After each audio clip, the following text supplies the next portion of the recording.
Norm is the hidden king of the internet. If he decided to have a podcast, it would be the biggest podcast of all time. Well, I just want to say that I think this is the greatest show on television. Listen to Jim. We regard you as the top of the heap, the best of the best, the funniest of the funny. What makes Norm Macdonald the hidden king of the internet?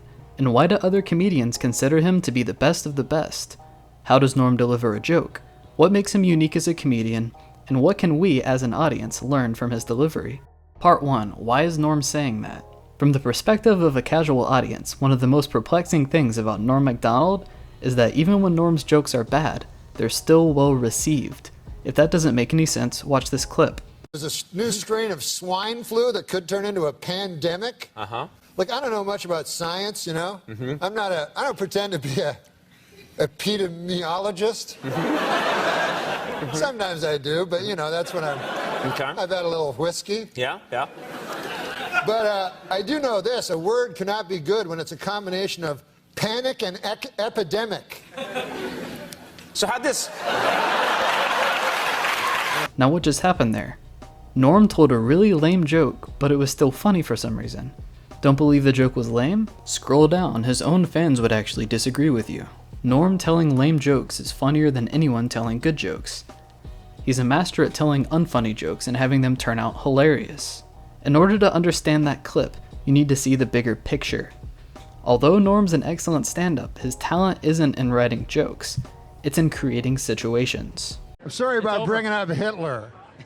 You really brought this live show to a new This level. is the first one, right? This is your first interview? According to the incongruity theory of humor, something is funny when conventions are undermined by an absurd situation. So first we have to ask, what does a conventional talk show dialogue with a comedian actually look like? The talk show host and the comedian bounce off each other in a scripted, rehearsed manner, and the comedian tells the audience funny jokes. These jokes are produced by a team of writers, tested in focus groups, and every single joke that's told has already been approved by the show before being told on air. Here's an example of a more conventional talk show dialogue with a comedian. I was told that there's not a budget for a manicure. I'd like to get my nails done because the other late night hosts don't have one. Why don't I have one? I want a mani-pedi. Now that that's been established, let's break down how unconventional Norm's appearance on Conan is. When Norm is a guest on Conan, instead of bouncing off the host in the conventional way, the dialogue is clearly unrehearsed, unscripted, and Norm tries his best to talk over Conan and the guests and interrupt them. Here's a classic example of him doing just that. What's the movie gonna be called? Really? I know what it's going to be called. Yeah, what's that? If it's got Carrot Top in it, you know what a good name for it would be? What's that, Norm? Box Office Poison. She's in it. What about my career? Courtney Thorne Smith, the girl sitting to your left, is in the movie. There's this movie coming out. Yes. Title undetermined at this point. Chairman of the board. Oh, all right. Do something with that, you freak. I bet the board is spelled B-O-R-E-D. Instead of getting his jokes pre-approved in the conventional way, Norm has a reputation in the talk show industry for getting jokes pre-approved by the network and then coming to the live show with a completely different set of jokes. You can actually see Conan getting caught off guard in this next clip. Hey, I see Squeaky Fromm is in the news. What? Now, you may remember Squeaky Fromm, folks, as the Charles Manson acolyte. And yes, instead of funny, focus group tested jokes produced by a team of writers, in our example clip, Norm intentionally tells a really lame, corny joke that would have never cleared. But I do know this, a word cannot be good when it's a combination of panic and epidemic. Notice this right here is the response from the actual joke. So how And this laughter is the response from the absurd situation that Norm's created. this? Again, our definition of comedy is when conventions are undermined by an absurd situation. That's exactly what Norm is doing with his pandemic joke. The average comedian gets laughs by describing absurd situations. Norm gets laughs by creating them. Let's apply this logic to some of Norm's most famous moments. First, Norm creates an absurd situation at the YouTube red carpet by showing up in full sweats and poking fun at the show, his sensitive co-commentators, and the very idea of internet fame. How do you guys feel in your bodies? Do you feel healthy and strong? Enough of these fucking jokes. Can I ask one more serious question? Hit me with a real one, Norm. A real one. Sandberg, when you went to SNL, Yeah. you went different than anybody else because you were already a fucking big hit, right? I don't think so. Is that true? We were definitely not a big hit. No. Oh, Saturday Night Live made you guys a big hit? Yeah, I mean, we had a small internet following. Oh, so the computer doesn't really work to make you a big hit? I mean, that was like 17 years ago, right? How long ago was that? It was a while ago. It's changed now. Yeah. Yeah.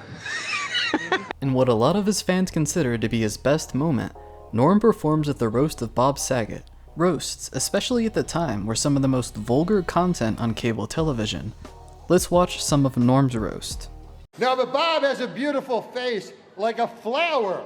Yeah, cauliflower. Instead of fitting in with the edgier theme, Norm reads insults from a 1940s joke book, creating a bizarre situation that's hilarious to watch. Norm's talent of creating absurd situations can even be seen in his regular stand-up routines. Here's an example. In his internet-famous 12-minute joke, Norm starts out telling a joke about 24-hour news. Seems like there's too much news, because now they have 24-hour news. Now, when I was a young boy, the news was half an hour. That was the whole news, And then he slowly turns it into a lengthy description of how he would murder a woman. And then I would take her body to the woods and bury her in a very, very, very deep grave. This undermines what seemed to be a conventional stand-up story by creating an absurd situation for the audience. I feel comedy is surprise, right? Of course. That's the funniest thing, something they don't expect. Now, if all these people came to see me to laugh, and then they don't, that's a big surprise. Part 2, Intention. As those of you who are awkward in school well know, just creating weird situations alone doesn't make you funny. If you want an audience to laugh with you, there's something more to it.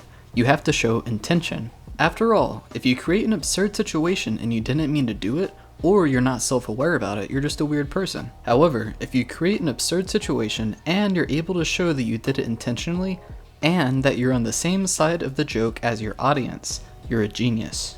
In case you haven't caught on already, Norm is able to show intention with a single look. Ladies and gentlemen, this man is for the birds. Panic and epidemic. So how'd this... The key to this type of delivery is looking as relaxed and comfortable as possible. Whether you're on stage or just with your friends, the next time you tell a risky joke or create a situation that could easily be misinterpreted, instead of looking like a deer in the headlights, try doing what Norm does. Relax your face, give them a knowing look. If you have trouble looking relaxed on stage or around friends, it helps to think of the last thing that made you laugh. If you ever hear someone say comedy can't be art, Norm Macdonald is a great comedian to prove them wrong. His quick wit and love for stand-up have resulted in a unique brand of comedy that borders on performance art. What's something people don't know about you? I'm a deeply closeted gay guy. No kidding. Well, I'm not coming out, though. Wait a minute. What are you revealing here today? I'm not revealing anything. I'm saying I'm deeply closeted. Well, that means you're gay. Well, I wouldn't say that. Why would I say that? I'm deeply closeted. Doesn't that mean you're gay? Hey, easy, buddy. Don't forget to drop a like if you enjoyed the video, subscribe if you want to see more, and leave a comment letting me know which comedian I should make a video about next.